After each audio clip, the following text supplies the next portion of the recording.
Dati pangarap ko lang maging rapper.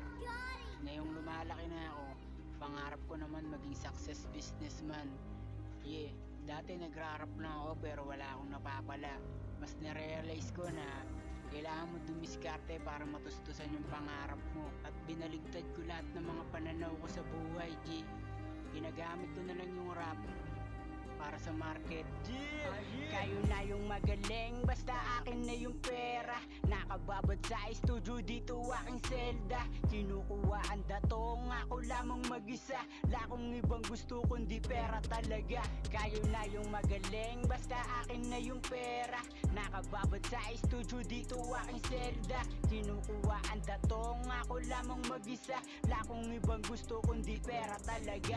Mga sakripisyo ko ay hindi pwede na masayang. May kabuluhan lagi ang lakad, di pwedeng wala lang. Yoko na sa sitwasyon na walang